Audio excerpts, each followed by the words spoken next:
Assalamualaikum warahmatullahi wabarakatuh. Kembali lagi bersama saya Ahmad Hoir Maulana, mahasiswa Prodi Hukum Universitas Teknologi Digital dengan NPM 301230113.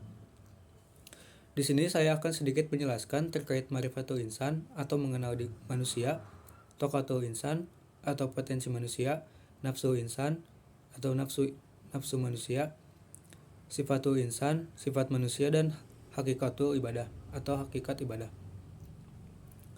Masuk saja kepada pembahasan yang pertama.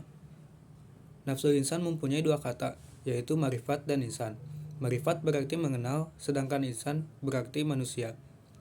Jadi ma'rifatul insan dapat diartikan mengenali diri sendiri, atau secara istilah ma'rifatul insan sendiri merupakan suatu proses mengenali dan memahami penciptaan manusia oleh Allah Subhanahu wa taala, yang mana manusia merupakan makhluk yang paling sempurna di antara makhluk lainnya.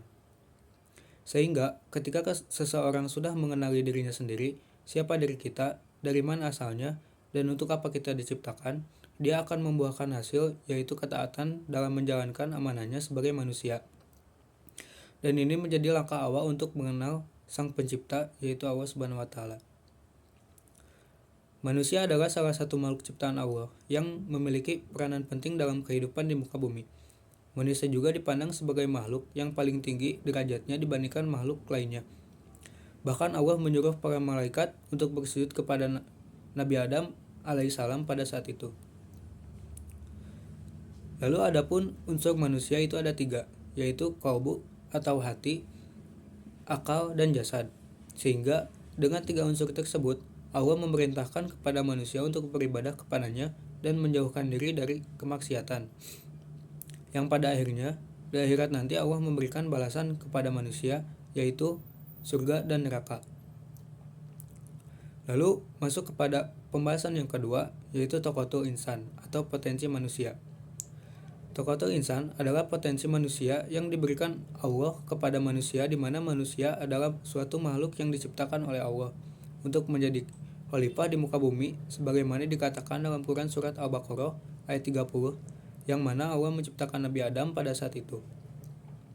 Oleh karena itu, Allah memberikan 3 potensi kepada manusia, yakni pendengaran, penglihatan, dan hati, di mana 3 komponen tersebut dapat dimanfaatkan sebaik mungkin oleh manusia, sehingga bisa melaksanakan tugas dari Allah Subhanahu wa taala. Allah Subhanahu wa taala menganugerahkan telinga kepada manusia, yang dengannya ia dapat mendengarkan ayat-ayat Allah yang disampaikan kepadanya. Diberikannya pula oleh Allah manusia mata, yang dengannya ia dapat melihat, memandang, dan memperhatikan tanda-tanda kebesaran Allah.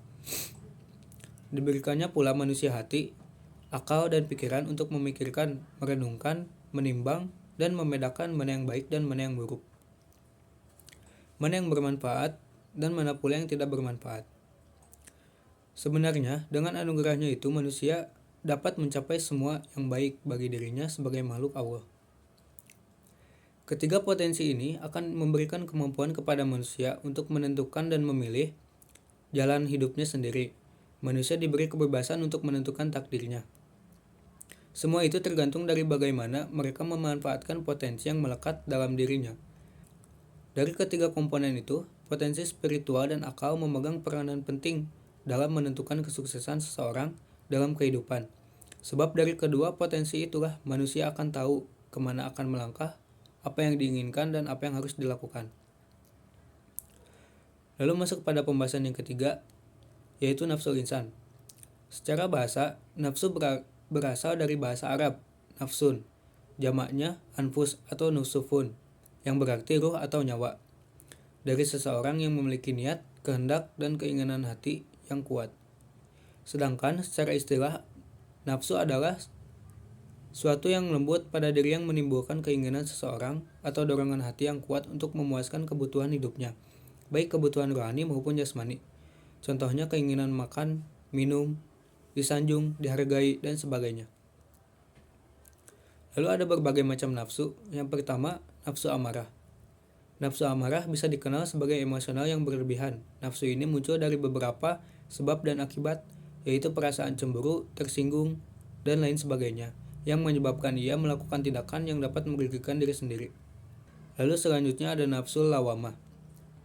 Nafsu ini merupakan bentuk pemenuhan kebutuhan biologis, yakni makan dan minum, serta syahwat seksual. Namun apabila nafsu ini berlebihan dan tidak bisa dikendalikan, maka akan berujung melakukan perbuatan maksiat yang dapat menjerumuskan seseorang menjadi hina. Lalu selanjutnya ada nafsu mulhamah, yaitu nafsu yang sudah mengenali kotoran-kotoran seperti ria, ujub, sombong, dengki, cinta dunia, dan lain sebagainya. Lalu selanjutnya ia pun tidak dapat melepaskan diri dari sifat-sifat tersebut. Lalu selanjutnya ada nafsu mutmainnah, yaitu nafsu yang benar-benar baik. Dengan nafsu ini seseorang akan selalu terdorong untuk melakukan ibadah, serta berbuat kebajikan seperti tolong-menolong, peduli, empati, rendah hati, dan sebagainya. Nafsu ini membuat seseorang menjadi ramah, baik, tenang, dan bijaksana. Lalu selanjutnya ada nafsu qadhiyah. Nafsu ini adalah nafsu yang diridhoi oleh Allah, yang memiliki sifat baik dalam kesejahteraan, mensyukuri nikmat, qanaah, dan merasa cukup dengan apa yang ada, atau dengan kata lain tidak serakah. Lalu selanjutnya ada nafsu mardiyah, yaitu seseorang yang merasa senang atau cinta kepada Allah, dan Allah pun merasa senang dan cinta kepadanya. Nafsu ini lebih tinggi tingkatannya dari nafsu radhiyah. Lalu selanjutnya ada nafsu kalimah. Nafsu kalimah adalah jiwa yang telah benar-benar sempurna dan juga telah mendapatkan pancaran kebenaran dari Allah, serta telah mencapai tingkat ma'rifat. Lalu yang terakhir ada nafsu supiyah, yaitu nafsu cinta terhadap masalah duniawi seperti kekayaan, kedudukan, kekuasaan, kecantikan, dan ketampanan. Nafsu ini menyebabkan seseorang cenderung bersikap angkuh dan rakus sehingga mendorong untuk melakukan kecurangan, manipulasi, dan korupsi. Jadi secara singkatnya, hawa nafsu merupakan faktor utama dan berperan penting bagi kehidupan semua umat manusia. Jika hawa nafsu bisa kita kendalikan, maka akal dan pikiran kita akan memegang kendali jiwa. Namun sebaliknya, jika hawa nafsu yang menguasai kita, maka akan merubah sikap kita menjadi keji, mungkar, dan sesat. Lalu masuk kepada pembahasan yang keempat, yaitu sifatul insan. Secara umum, sifat manusia terbagi dalam dua kelompok besar, yaitu sifat kebaikan dan keburukan. Sifat kebaikan atau jalan benar, atau dalam kata lain takwa, yaitu membersihkan jiwa, menaati Allah atas iman dan ihtisab, baik terhadap perkara yang diperintahkan ataupun yang dilarang. Sifat-sifat yang termasuk ke dalam jalan benar, yaitu yang pertama bersyukur, yang kedua kasih sayang, bersabar, berhati lembut, suka taubat, bersikap lemah lembut, selalu bersikap jujur, terpercaya.